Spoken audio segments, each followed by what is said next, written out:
Lisa Ramirez, pananaw. Nanghihina ang buong katawan ko at lumuluha ang mga mata ko habang nakatayo sa likod ng isang puno. Malungkot na pinanonood ang paglilibing sa kabaong kung nasaan ang katawan ni Ricardo. Ricardo, bakit? Ang bulong ko sa aking sarili habang umiyak. Ako si Lisa Ramirez, 28 taong gulang, at nagtatrabaho bilang service queue sa isang fast food chain. Mahigit 3 taon ko nang kilala ang magkapatid na sina Ricardo at Fernando Santiago. Nagkaroon kami ni Ricardo ng masayang relasyon sa loob ng 3 taon. Ngunit kamakailan lamang, higit 2 buwan na ang nakakalipas, nalaman kong ako'y niloloko niya.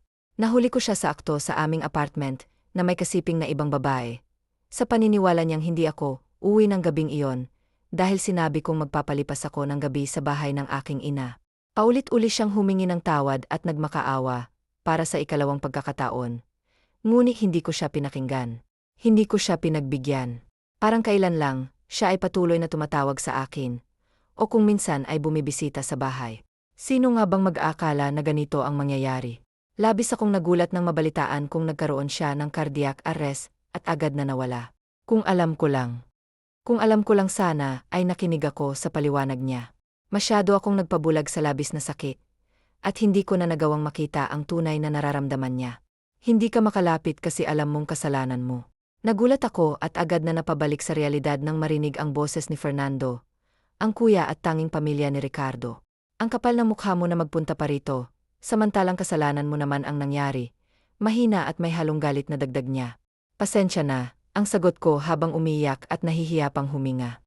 Napansin ko na isa-isa na ring nagsisyalisan ang mga kaibigan na dumalo sa libing ni Ricardo.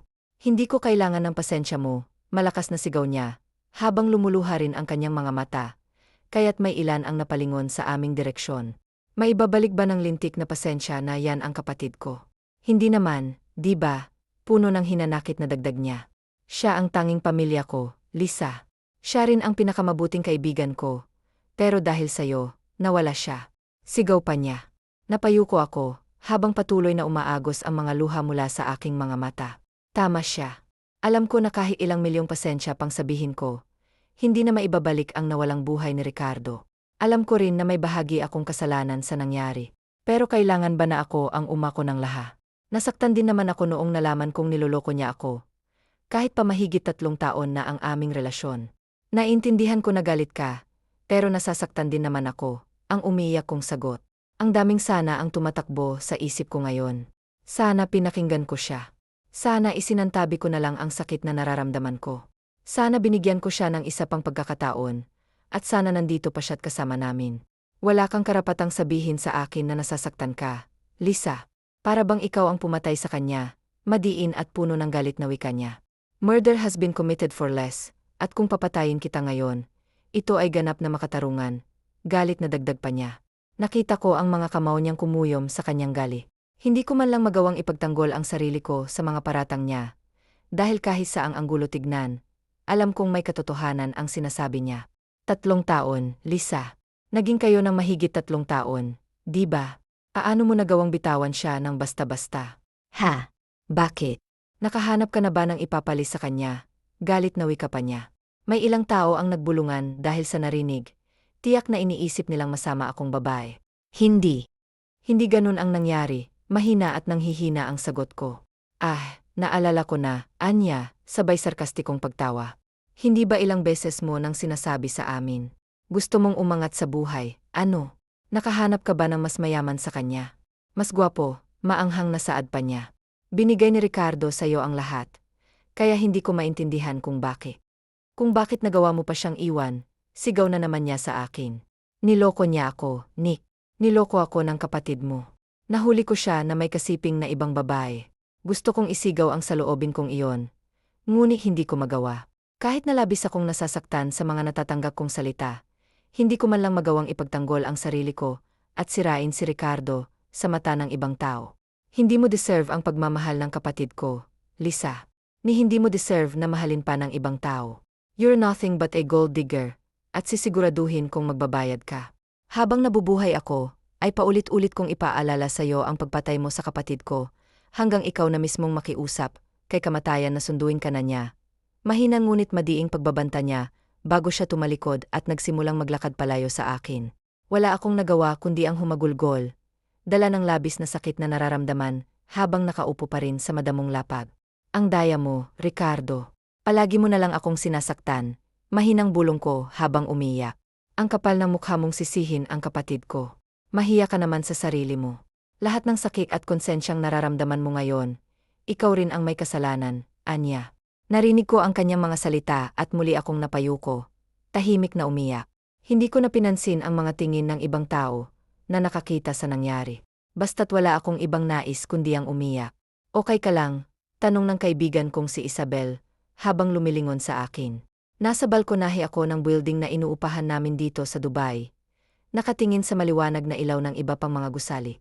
Naman. Bakit naman hindi? Sagot at tanong ko pabalik, sabay pilit ng ngumiti. Mahigit 6 na buwan na mula nang nahuli ko si Ricardo, na may kasiping na ibang babae sa apartment namin. Mahigit 4 na buwan na mula nang mawala siya, at sisihin ako ng kuya niya na si Fernando. Sa totoo lang, parang nawalan na ako ng ganang mabuhay dahil sa mga pangyayaring ito. Ngunit alam ko na kahit paano, kailangan kong magpatuloy sa buhay dahil may pamilya akong umaasa sa akin sa Pilipinas. Girl, sa lahat ng okay, ikaw ang pinakamalungkot. Anya, sabay na pabuntong hininga. Iniisip mo na naman ba ang mga nangyari? Lisa, hindi mo naman kasalanan na nawala si Ricardo. Niloko ka niya, at natural lang na masaktan ka at makipaghiwalay sa kanya. Kaya huwag mong masyadong dibdibin ang mga sinabi ni Nick sa'yo. Mahaba niyang saad. Best friend ko si Isabel mula noong college, at dahil alam niya ang lahat tungkol sa akin, nagpasya siyang isama ako rito sa Dubai at ipasok sa restaurant na pagmamay-ari ng kanyang boyfriend. Pumayag naman ako, umaasa na sa paglayo ko ay unti-unting magiging maayos ang lahat. Pero may punto naman siya. May mabigat din siyang dahilan kung bakit niya nasabi yon. Mahina at may halong lungkot kong sagot.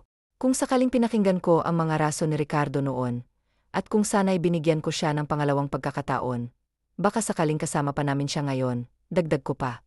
Hindi mo naman alam na mangyayari ang mga bagay na hindi dapat nangyari.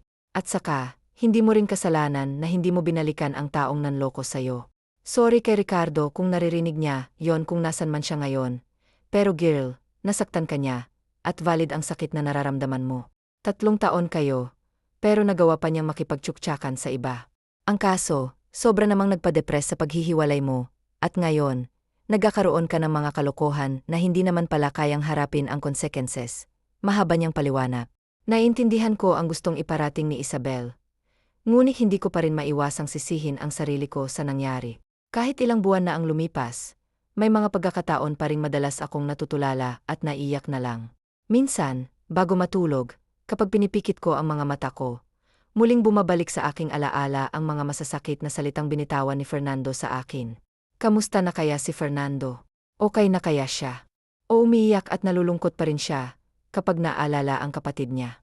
Napatawad na kaya niya ako? May halong lungkot na tanong ko kay Isabel, kaya't napangiwi siya. Ikaw ang nasaktan at patuloy na nasasaktan.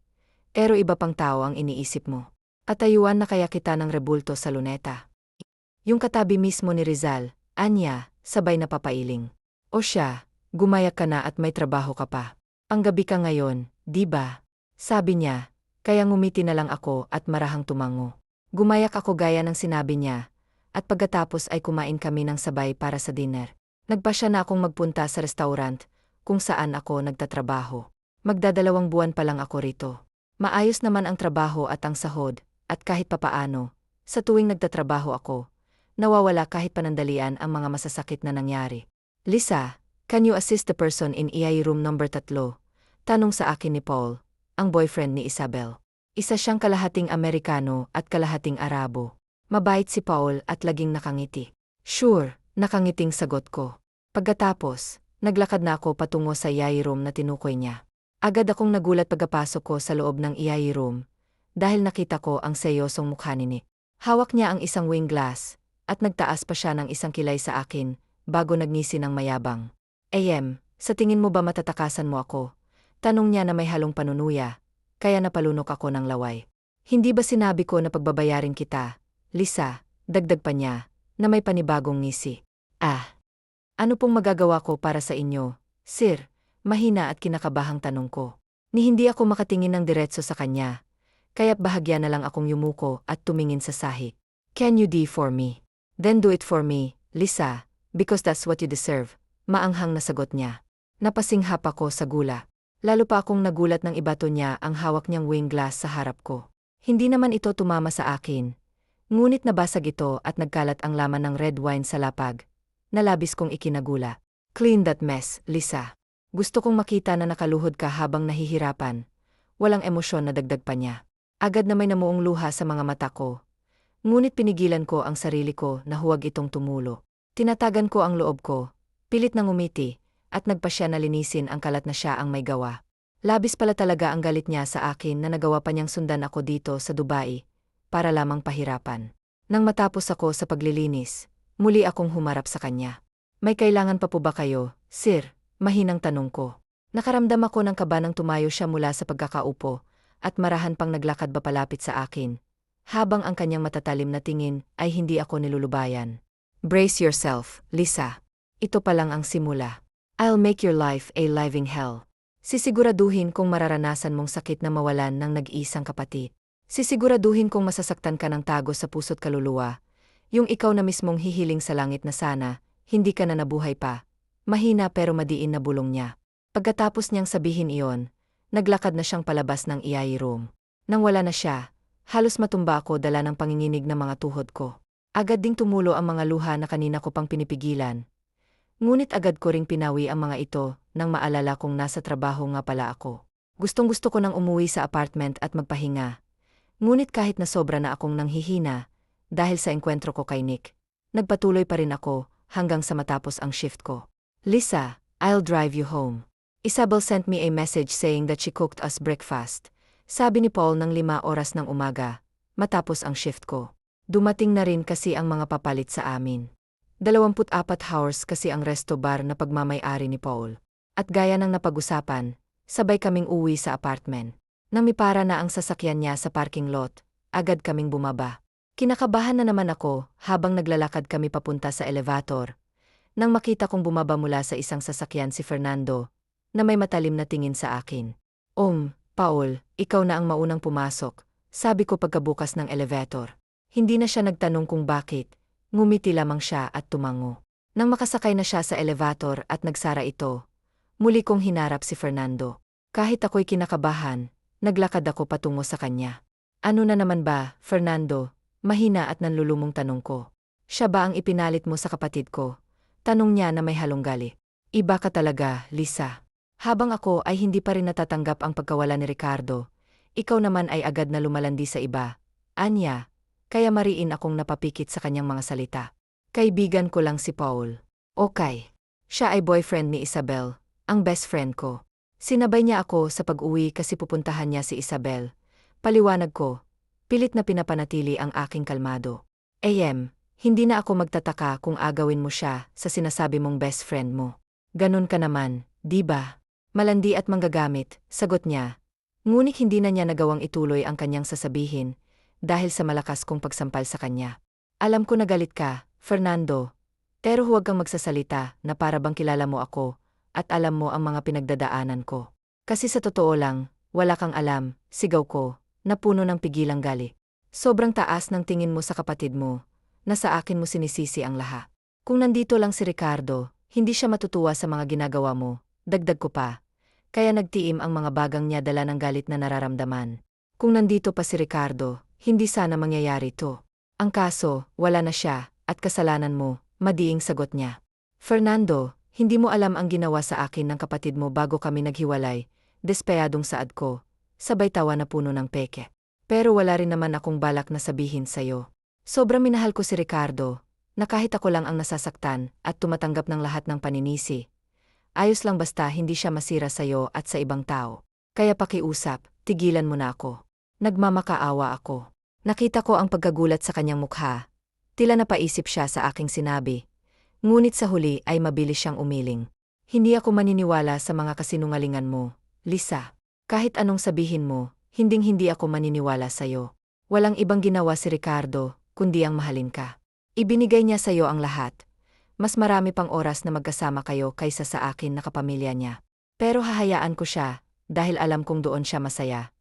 Kahit hindi niya ako matulungan sa kumpanya naming dalawa. Pero iniwan mo pa rin siya, Alana, mahaba niyang saad. Sige nga, sabihin mo sa akin ang dahilan kung bakit mo siya hiniwalayan. Hamon pa niya. Wala akong panahon na magpaliwanag pa sa'yo, Fernando. Kung may natutunan man ako sa mga nangyari ngayon, yun ay ang mga taong saradong isip, ay hindi makakarinig ng kahit anong paliwanag. Kaya bahala ka na kung ano man ang isipin mo. Kung sa tingin mo masama akong tao, sige, okay lang. Kung masaya ka sa pagpapahirap at pangmamata mo sa akin, gawin mo. Bahala ka na. Pagkatapos kong sabihin iyon, tinalikuran ko na siya at naglakad patungo sa elevator. Nang makarating ako sa aming apartment, naabutan ko sina Isabel at Paul na nasa hapagkainan. Sinabi ko na lang na busog ako at agad akong dumiretso sa kwarto ko. Doon, mag-isa at tahimik, muling umiyak ako dala ng sakit, hanggang sa hindi ko namalayan na nakatulog na pala ako. Sa mga sumunod na araw, patuloy pa ring naroon si Fernando sa resto bar. Para bang alam na alam niya ang aking schedule. Sa tuwing pangumaga ako ay madalas din siyang tumatambay doon, at kapag panggabi naman, ganoon din ang kanyang ginagawa. I think that guy likes you. Nakangising wika ni Paul nang minsang mapansin si Fernando, natitig sa akin habang nagtatrabaho ako. He keeps on coming back here. Why don't you try to talk to him? He seems like a nice guy, dagdag pa niya, kaya napangiwi ako. Kaibigan ko lang siya na nakilala ko sa Pilipinas. Tanging sagot ko, at napatango siya. Kahit na magaspang ang ugali ni Fernando at hindi maganda ang trato niya sa akin, ayaw ko namang isipin ng iba na may masama akong opinyon tungkol sa kanya. Ayaw kong akalain nilang stalker ko siya, kahit na hindi naman. Oh, okay. Maybe that's the reason why he's always here. Wika na lang ni Paul bago naglakad patungo sa opisina niya. Napabuntong hininga na lang ako. Saglit pa akong napalingon kay Fernando at tinaasan lang niya ako ng isang kilay. Pinilit kong hindi magpaapekto sa kanyang presensya. Kahit na sobra akong nababahala sa araw-araw at gabi-gabi ko na lang siyang nakikita.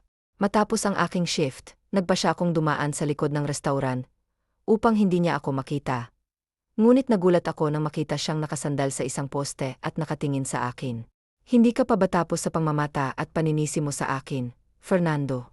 Kasi, sa totoo lang, ang weird na lagi kang nakasunod sa akin. Hindi ka ba napapagod? Tanong ko agad. Hindi ako mapapagod na nakikita kang nahihirapan at nasasaktan, Lisa. Susundan kita kahit saan ka magpunta upang paulit-ulit na ipaalala sa'yo ang kasalanang ginawa mo. Walang emosyon niyang sago. Napailing na lang ako at hindi na sumago.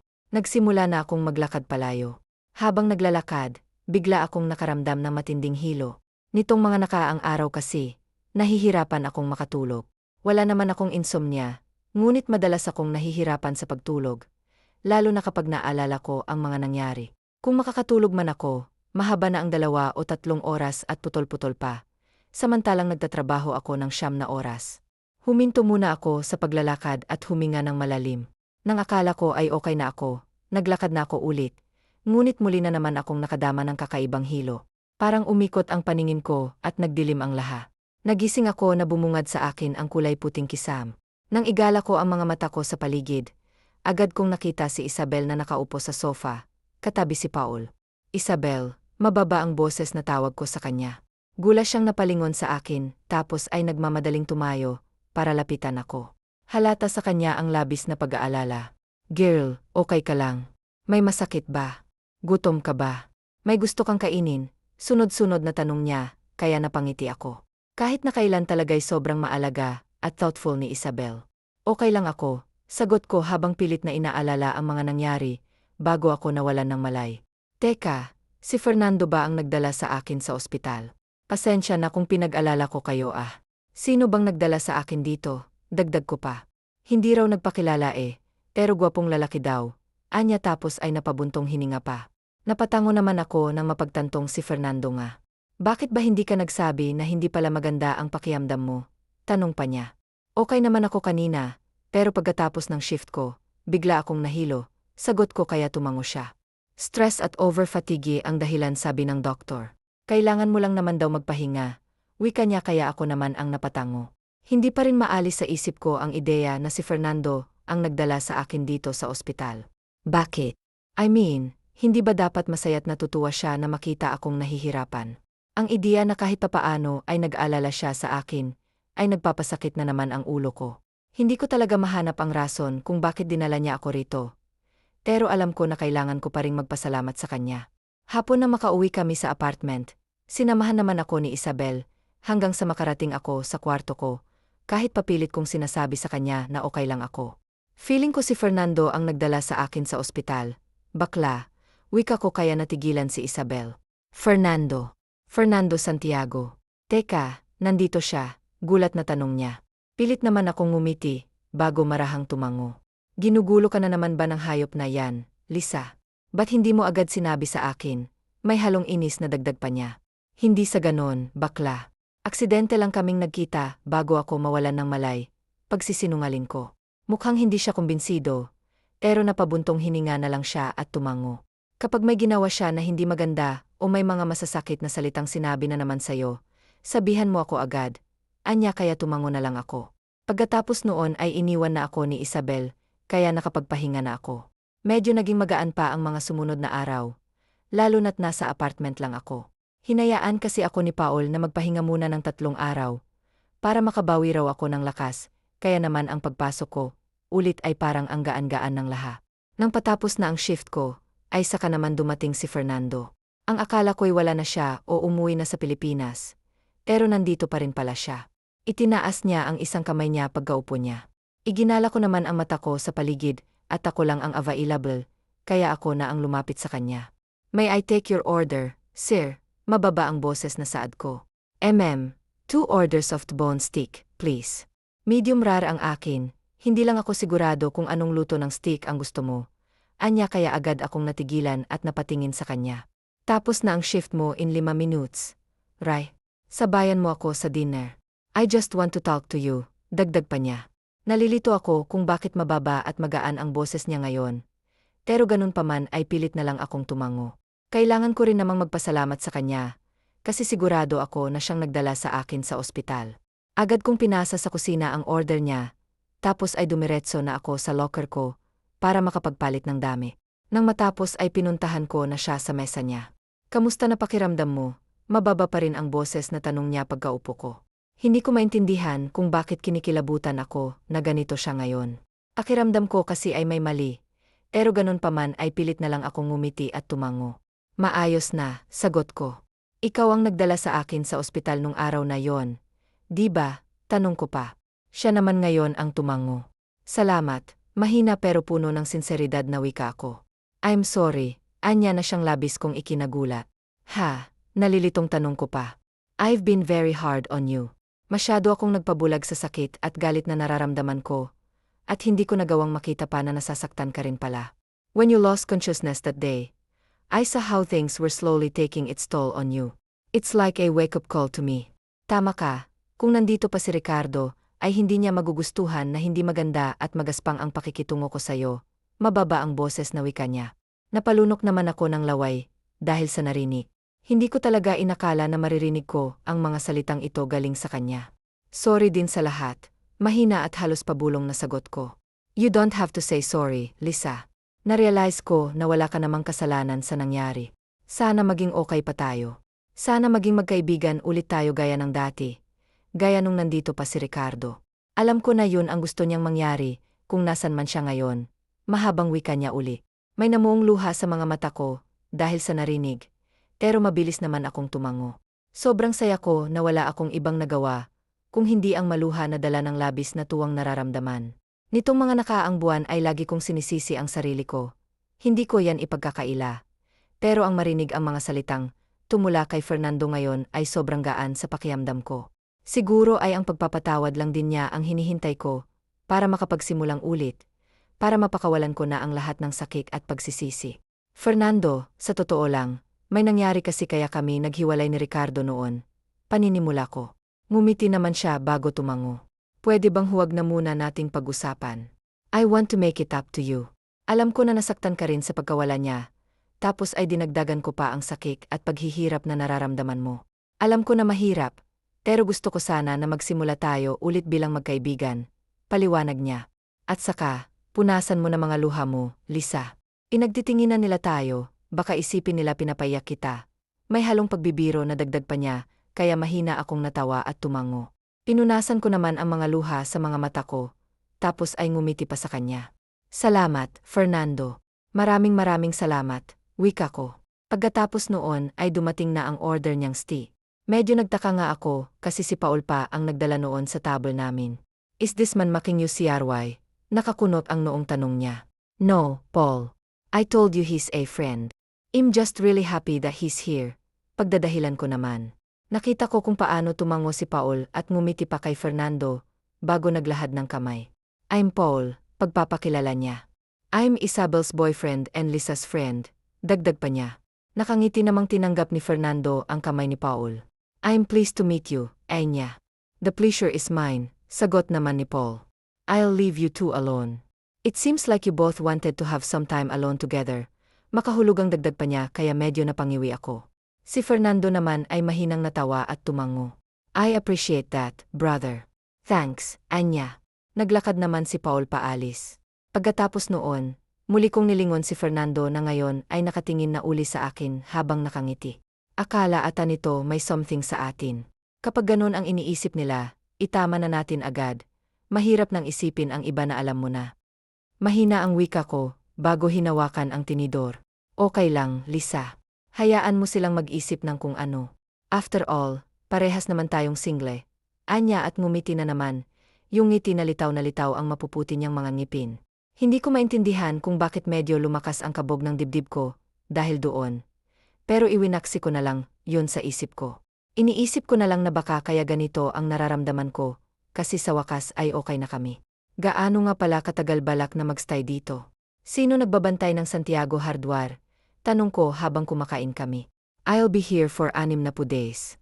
As per Santiago Hardware, iniwan ko na muna sa sekretarya ko. I can always work here as long as I have my laptop with me. Paliwanag niya pa kaya muli akong tumango.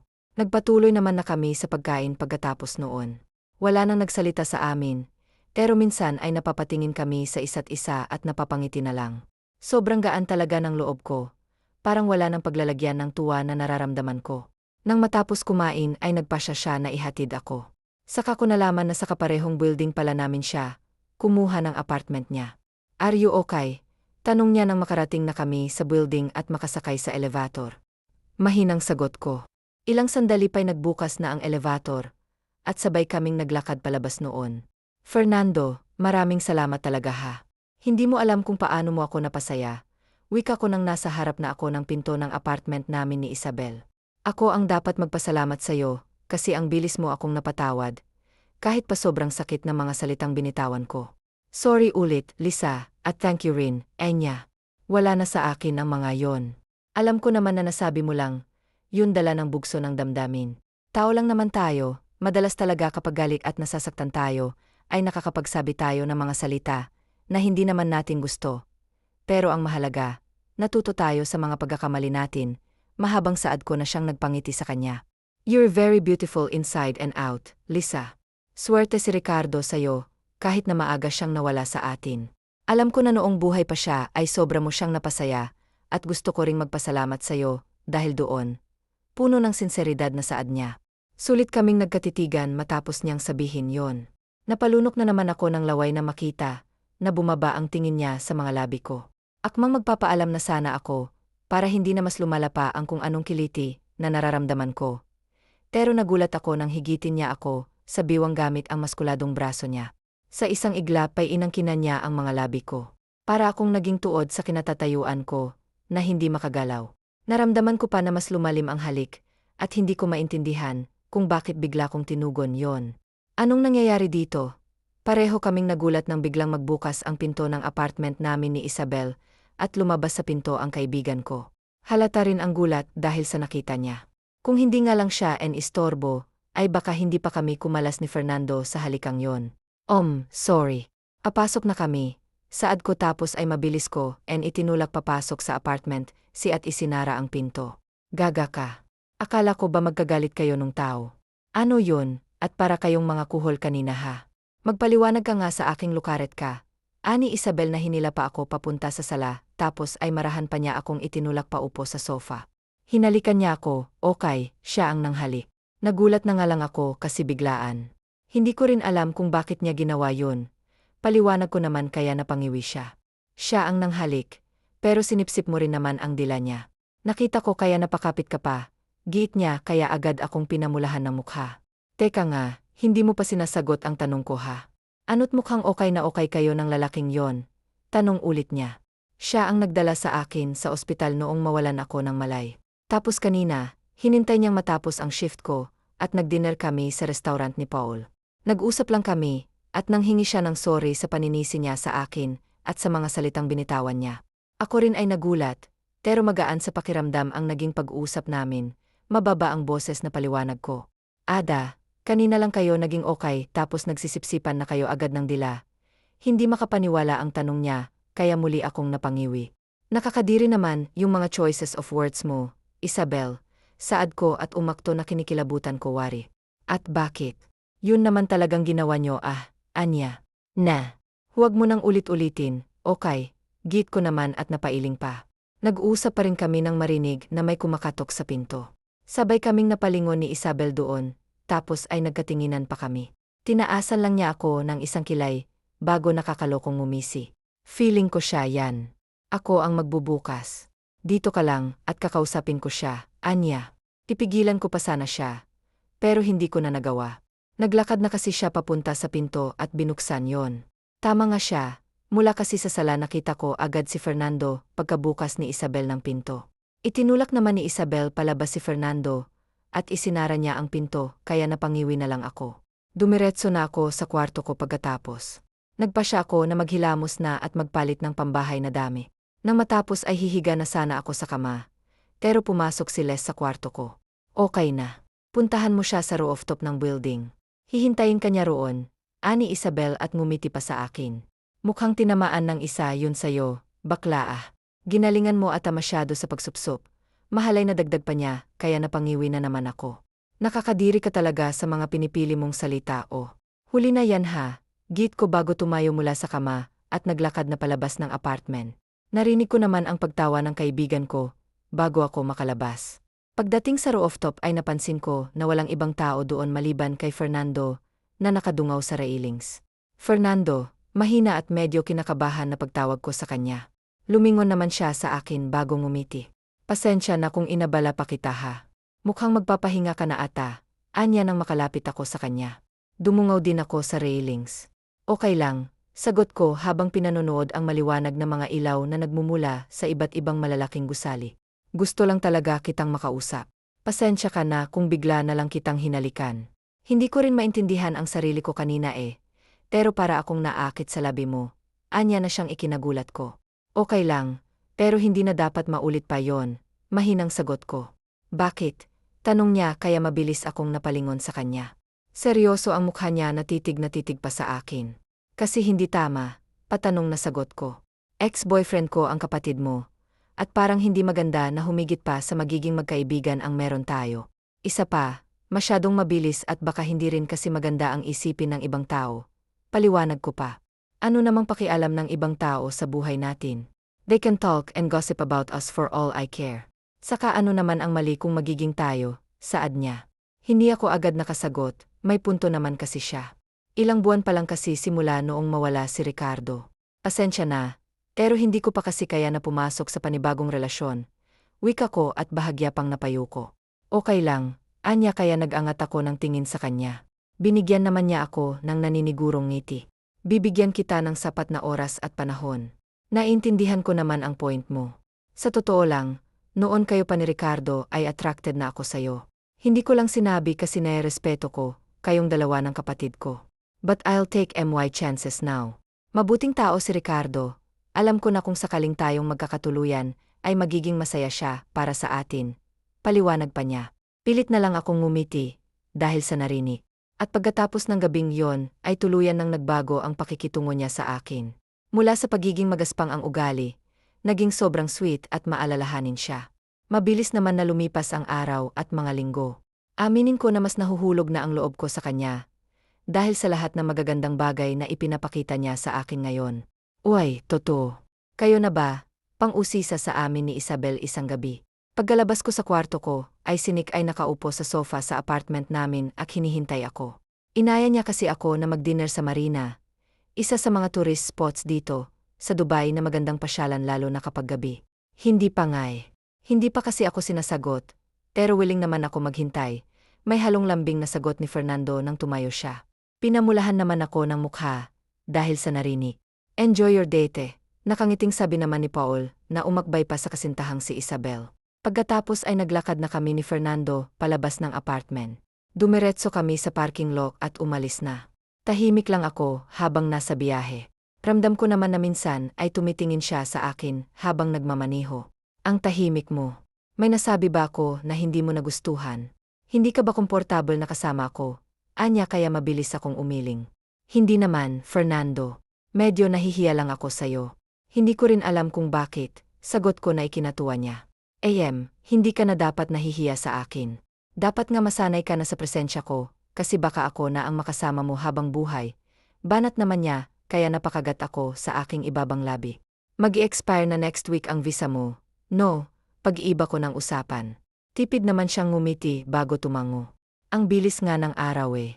Hindi ako sigurado kung pwede ba akong kumuha ulit agad ng visa pagkatapos.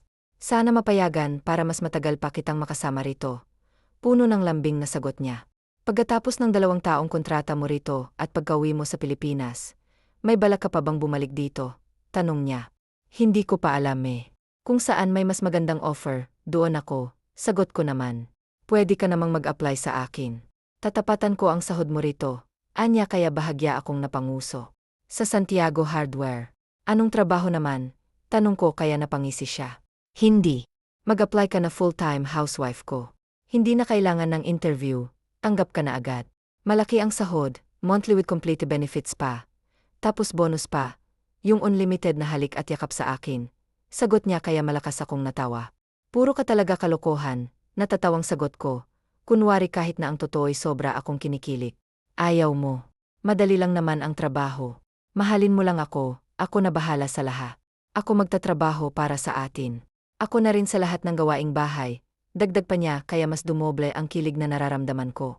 Ewan ko sa'yo, sagot ko na lang habang natatawa pa rin, hanggang sa nakarating kami sa marina, na hindi na aalis ang ngiti sa akin.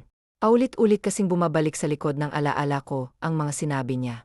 Grabe, sino mag-akala na parang kailan lang ay hindi maganda ang trato niya sa akin, at puro masasakit na mga salitang natatanggap ko mula sa kanya. Ngayon naman ay sobrang kilig ang pinadarama niya sa akin.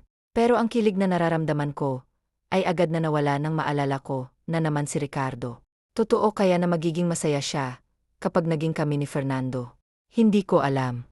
Sa totoo lang ay tuluyan na akong nahulog kay Fernando. Pero parang may pumipigil sa akin na pumasok sa relasyon, kasama siya lalo na kapag naiisip ko si Ricardo. Nagulat ako nang malaman na nag-rent pala ng private yacht si Fernando para lang sa dinner namin. Tuwang-tuwa naman ako kasi ang ganda ng view habang kumakain kami. Ang laki yata masyado ng ginastos mo rito. Mahina at medyo nahihiya ang sabi ko. I just want you to experience what you deserve. Malambing na sagot niya tapos ay matamis pang ngumiti. At saka huwag mong isipin ang gastos. Medyo seloso ako kaya sana ako lang ang isipin mo habang magkasama tayo. Dagdag pa niya. Nag-iwas naman ako ng tingin kasi hindi ko gusto na makita niyang namumula ang mukha ko. Kailan ba kasi ako masasanay sa ganitong mga banat niya? Hindi ko alam. Hindi ko alam kung gaano kami katagal na kumakain. Pagkatapos nga ay may pa-Ferryworks display pa sa marina, kahit hindi naman New Year. Pero sobrang saya ko, hanggang sa matapos na ang gabi.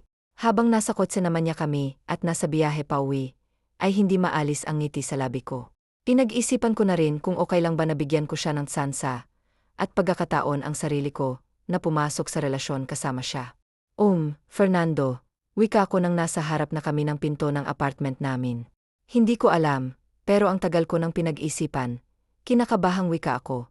Naisip ko lang kasi na pagkatapos ng lahat ng mga masasakit na nangyari, ay gusto ko ring bigyan ng pagkakataon ang sarili ko na sumaya. Nakita ko na napangiti siya, dahil sa sinabi ko. Sinasagot mo na ako, tanong niya. Kinagat ko ang ibabang labi ko bago tumango. Akala ko matatapos ang bakasyon ko rito, na hindi nagagana ang plano ko. Wika niya. Biglang nawalang emosyon sa kanya. Tapos ay tinaasan ako ng isang kilay, kaya nakaramdam ako ng kaba. Anong ibig mong sabihin? May halong takot na tanong ko. Everything was just a show for you, Lisa. Ang galing kong umarte, no, anya at mayabang pangumisi. Sa tingin mo ba gugustuhin ko talagang makasama, habang buhay ang taong pumatay sa kapatid ko? Masyado kang pa-demure kaya tumagal ang plano ko. Pinlano ko na paibigin ka sa akin, tapos ay bibitawan ka rin sa huli gaya ng ginawa mo kay Ricardo. So how does it feel to have a taste of your own medicine? Ha? Dagdag pa niya kaya literal na nalaglag ang pangako. What? Sabay kaming napalingon kay Isabel nang itanong, yon na may halonggali. Well, masaya naman palang makipaglaro sa'yo. Imagine, kailangan ko pa palang gumastos na malaki, para lang sagutin mo ako. Mukha ka talagang pera, Lisa, madiing sagot pa niya. Agad na may namuong luha sa mga mata ko, dahil sa narinig. Siya ulo ka ba? Galit na sigaw naman ni Isabel. Hoy, hindi kasalanan ng kaibigan ko na namatay ang manloloko mong kapatid. Dagdag pa niya tapos ay itinulak si Fernando. Isabel, hayaan mo na. Nanghihinang wika ako tapos ay pilit pang ngumiti kay Fernando. Kahit nalaro lang para sa iyong lahat, salamat pa rin kasi kahit napapaano. Napasaya mo pa rin ako, mababang boses at lumuluhang wika ako. Sana naging masaya ka sa ginawa mo, dagdag ko pa bago naglakad papasok sa apartment. Kung kailan akala ko'y maayos na ang lahat, kung kailan ako nagkaroon ng lakas ng loob na muling bigyan ng pagkakataon ang sarili ko na maging masaya, saka ko malalaman na laro lang pala sa kanya ang lahat para gumanti sa akin. Wala na ba talaga akong karapatang sumaya, dahil wala na si Ricardo? Kailan ba matatahimik ang isip at konsensya ko? Kapag ba nawala na rin ako, magiging maayos na ba ang lahat? Hindi ako matigil sa pag-iyak ng gabing yon habang nagkukulong sa kwarto ko. Napalingon pa ako sa wall clock at nakita ko na 3 oras na ng madaling araw. Hindi rin ako pumasok sa trabaho ng sumunod na araw at ng sumunod pa. Pakiramdam ko ay bumalik ako ulit sa simula. Gusto ko lang mapag-isa at ilang araw na akong hindi kumakain. Nabubuksan naman ni Isabel ang pinto ng kwarto ko gamit ang spare key niya. At pinagdadala niya ako ng pagkain. Pero hindi ko ginagalaw ang kahit na anong dala niya. 3 araw na akong nakahiga lang sa kama na parang baldado. Minsan ay tulala at madalas ay umiyak. Bakla, wala, sobra na akong nag-alala sa'yo. Alam ko na masakit, pero kailangan mo naman kasing kumain. Wala namang mangyayari kung patuloy mong parurusahan ang sarili mo sa kasalanang di mo naman ginawa. Nag-alalang saad ni Isabel, tapos ay umupo sa kama na hinihigaan ko. Wala na ba talaga akong karapatan na maging masaya? Mahina at malungkot ko na tanong sa kaibigan ko. Puro sakit at hirap na lang ba talagang mararanasan ko? Dagdag ko pa. Pagkasabi noon ay namuo na naman ang mga luha sa mga mata ko. Gusto ko lang naman na maging maayos ang lahat. Pero bakit kailangan pa uli-ulit lang akong masaktan? Dagdag ko pa tapos ay hindi ko na napigilan ang paghikbi. Andito lang ako sa tabi mo, kami ng pamilya mo. Talikuran ka man ng lahat, maging ang mundo, kami mismo ang haharap sa'yo. Okay lang naman na umiyak at masaktan pero alagaan mo pa rin ang sarili mo. Naiyak na rin ang saad ng kaibigan ko. Kapag bawala na ako, magiging maayos na bang lahat? Malungkot na tanong ko pa. Bakla, huwag ka namang magsalita ng ganyan. Tinatakot mo ako Umiyak na wika ni Isabel tapos ay nyaka pa niya ako. Mapait na lang akong napangiti dahil doon. Hindi na ulit ako nagsalita at hindi ko alam kung gaano niya ako katagal na yaka. Tahimik lang siya sa tabi ko. Alam ko na hindi niya ako gustong iwan kasi iniisip niya na baka may gawin akong hindi maganda. Nang makatulog si Isabel sa tabi ko, ay nagpa siya akong tumayo at magpunta sa rooftop. Hindi dahil sa gusto kong magpakamatay o ano, pero gusto kong magpahangin. Sa totoo lang ay tama naman kasi ang sinabi ni Isabel. Walang mangyayari kung pababayaan ko ang sarili ko. Ngayong gabi ay pilit kong ilalabas ang lahat ng sakit. At bukas ay balak ko na magpatuloy na uli sa buhay, kahit na nasasaktan pa rin ako. Nang nasa rooftop na ay dumungaw ako sa railings, tapos ay tumingin sa kalangitan na puno ng makikislap na mga bituin. Kamusta ka na, Ricardo? Tanong ko sa hangin. Kinakausap ko si Ricardo, kahit na alam kong hindi naman siya sasagot. Alam mo, ang dami kong gustong itanong sa'yo Mga tanong na alam kong hindi na mabibigyan ng kasagutan pa kasi wala ka na. Pero kahit nagaano kasakit at kahirap ang mga sitwasyon na binigay at iniwan mo sa akin dito, hinihiling ko pa rin na sana masaya ka kung nasaan ka man. Pinapatawad na kita, Ricardo. Kaya sana mapatawad mo rin ako. Sana rin natulungan mo ako na mapatawad ang sarili ko. Mahabang saad ko pa habang umiyak. Nagulat ako nang marinig ang umiyak na boses ni Fernando. Hindi ko napalingon pa ako sa kanya, at nakita ko na nakaluhod siya sa malamig na lapag. Nasa may bandang likod naman niya si Isabel na umiyak, habang nakatakip ang kamay sa bibig. Ako rin, Lisa, sana mapatawad mo ako. Umiyak na wika ulit ni Fernando. Hindi naman ako sumago. Nanatili lang akong tahimik na umiiyak at nakatingin sa kanya. Hindi ko kasi alam kung anong sasabihin ko. Hindi ko rin alam kung kaya ko pa bang maniwala sa mga salitang manggagaling sa kanya. Sinabi na sa akin ni Isabel ang lahat. Ang rason kung bakit ka nakipaghiwalay kay Ricardo. Ang tagal kong naging tangat bulag sa paliwanag. Umabot pa ako sa punto na kaya kong gawin ang mga hindi dapat at sa huli. Nadagdagan lang ang mga kasalanan ko sa'yo. Nasaktan lang kita ng sobra, nakayukong wika niya. Hindi ko sukat akalain makakaya kang lokohin ni Ricardo kasi nakita ko, yung pagmamahal na ipinakita niya sa'yo. Siya ulo kaming magkapatid, di ba? Kasi parehas ka naming nasaktan. Wika ulit niya. Lisa, totoo na nahulog na ako sa'yo. Pinigilan ko lang ang nararamdaman ko kasi akala ko mali. Lisa, isa pang pagkakataon, please. Itatama kong laha. Babawi ako. I promise I'll be good. Just give me another chance, please. Anya tapos ay humagulhol pa. Hindi ko alam kung kaya ko pang maniwala sa'yo, mahinang sagot ko naman. Seryoso akong nakatitig lang sa kanya, habang ang mga luha ay wala pa ring hinto sa pagbuhos. Kahit na alam mo na ang dahilan kung bakit ako nakipaghiwalay sa kanya, hindi naan mababago ang katotohanan na ilang beses mo na akong sinaktan. Salamat sa paghingi mo ng tawad at saan naman patawad mo rin ako. Pero siguro hanggang dito na lang to, Fernando. Gusto kong magsimula ulit at maging masaya at sa tingin ko, hindi ko magagawa yun ng kasama kita. Aminin man kasi natin at hindi, alam nating pareho na kapag nakikita natin ang isa't isa si Igo pa rin ang maalala natin at ang mga nangyari. Kaya sana, itigil na natin ang lahat dito, mahabang dagdag ko pa. Nakita ko kung paano siya tumango-tango, habang nakaluhod pa rin at umiyak. Sa totoo lang ay nababasag ang puso ko na makita siyang ganito. Pero alam ko rin na mas makakabuti sa aming pareho ang pasya ko. Naiintindihan ko, halos pabulong na sagot niya. Masakit, mahirap, pero naiintindihan ko. Dagdag pa niya bago nag-angat ang tingin sa akin at malungkot na ngumiti. Maghihintay ako kung kailan ka magiging handa ulit na sumubok kasama ko. Hindi ko alam kung darating pa ba ang araw na yon gayong sobra na kitang saktan. Pero hindi bale na kung gaano pa katagal.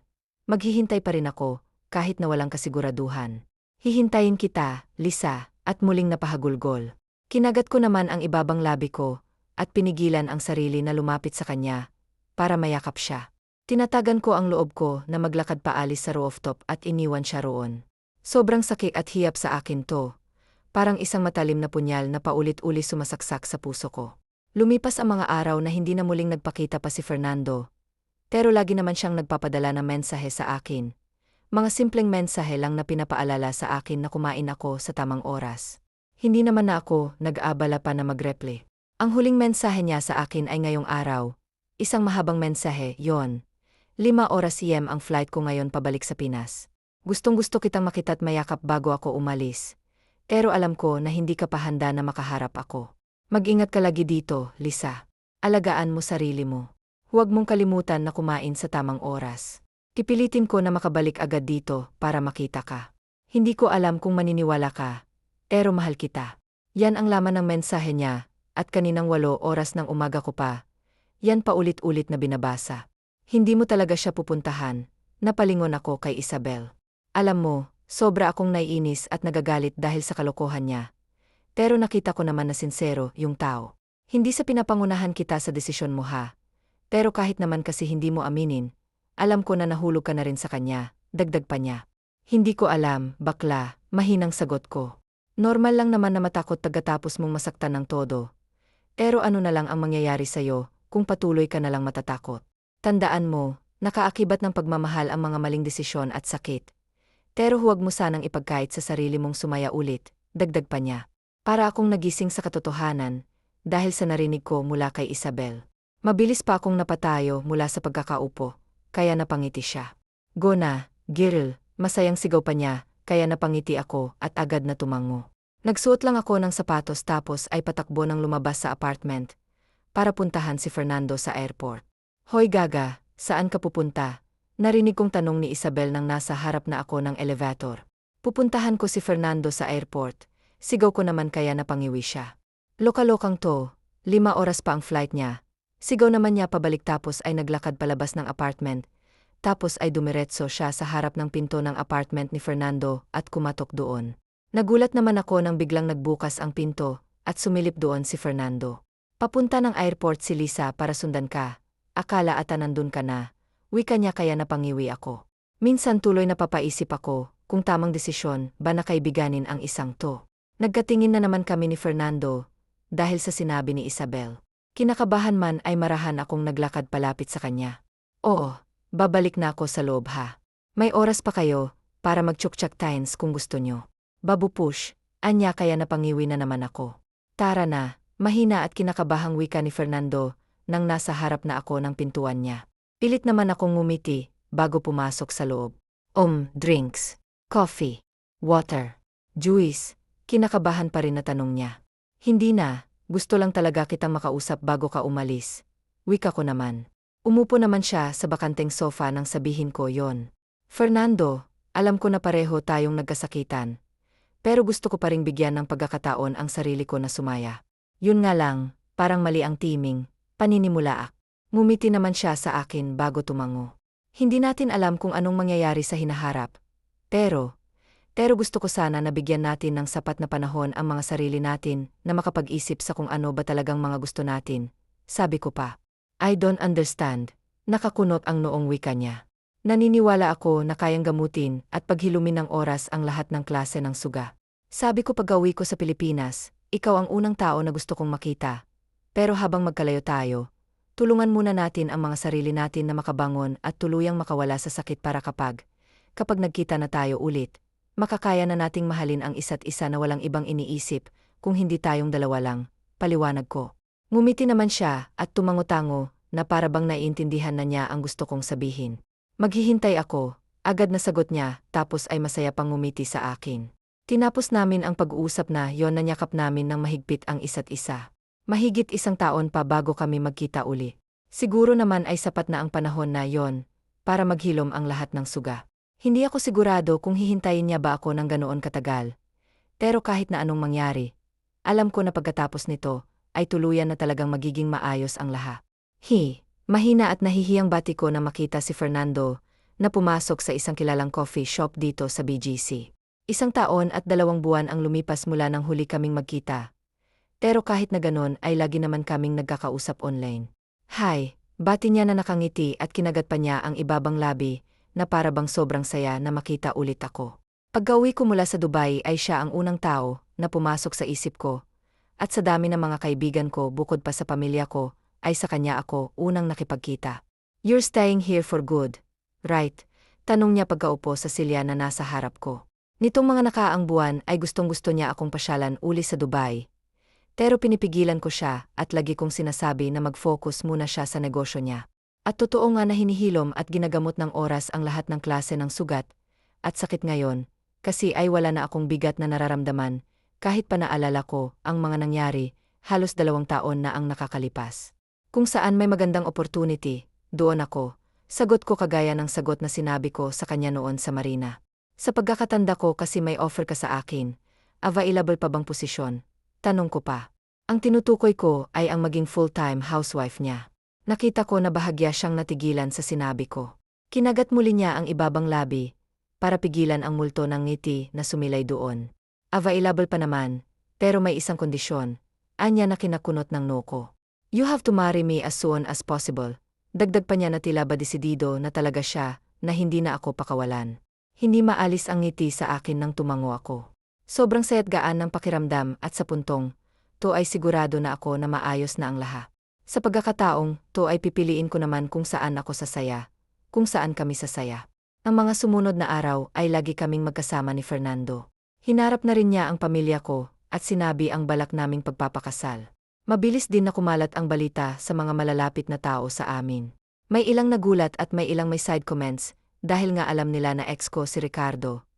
Pero hindi na namin pinansin pa. Basta ang gusto lang namin maging masaya. Kamusta ka na, Ricardo? Nakangiting tanong ko, habang pareho kaming nakaupo ni Fernando sa damuhan at sa harap ng puntod ni Ricardo. Nagsindi pa ng kandila si Fernando, para sa kapatid. Nang matapos ay agad siyang umakbay sa akin. Ang tagal kitang hindi napasyalan dito. Pero kahit na minsan hindi ka nawala sa mga panalangin ko. Wika ko pa habang nakangiti. We're getting married bro. Wika agad ni Fernando. Biglang umihip ang malakas na hangin doon, kaya sabay kaming natawa. Galit ka ba? Mukhang ayaw mo pagbibiro pa niya. Ricardo, sa totoo lang, Hanggang ngayon ay hindi ko pa rin nahahanapan ng kasagutan ang mga tanong ko sa'yo. Hindi ko mahanap ang rason kung bakit nagawa mo akong lokohin. Pero hindi na mahalaga yon. Ang iniisip ko na lang ngayon ay may rason kung bakit kailangang mangyari ang mga bagay-bagay.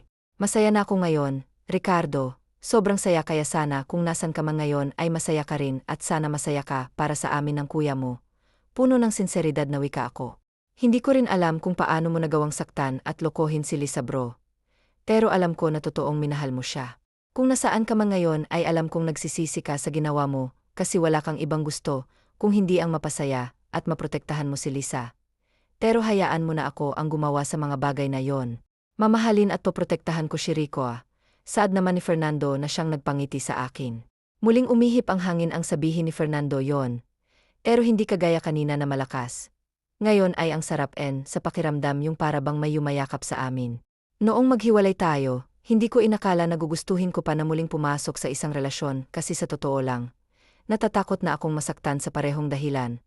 Pero gusto ko ring sumaya at nagpasya ako na ipagkatiwala ang puso ko sa kuya mo, emosyonal na wika ko. Ricardo, kapag pinaiyak niya ako, multuhin mo siya ha, dagdag ko pa, kaya mahinang natawa si Fernando. Hinding-hindi ko nagagawin yon. Masyado na akong maraming nagawang kasalanan sa kanya, at hindi ko na yun kayang dagdagan pa. Saad naman ni Fernando. Sa totoo lang bro, gusto kitang sapakin Dahil nga niloko mo siya, kaya hintayin mo ako diyan sa langit kasi malalagot ka talaga sa akin. Alam ko na matagal pa, pero darating din ang araw na magkakasama ulit tayong lahat. Pero humanap ka na ng iba diyan ha, kasi kahit pa sa langit at sa mga susunod pa nating buhay, sa akin na si Lisa. Mahabang dagdag pa niya, kaya ako naman ngayon ang natawa. Isinandal ko ang ulo sa kaliwang balikat ni Fernando, habang siya naman ay nakaakbay sa akin. Pareho kaming nakangiti, habang nakatitig sa puntod ni Ricardo. Sa dinami-rami ng mga masasakit at mahihirap na pinagdaanan ko, ay binigyan pa rin ako ng magandang biyaya ng langit. Iyon na yung makilalang magkapatid na sina Nico, Ricardo. Sobrang daming aral ang natutunan ko dahil sa kanilang dalawa. Una, kailangan ay patawarin. Pangalawa, walang maidudulot na mabuti ang pagganti sa mga taong nanakis sa'yo.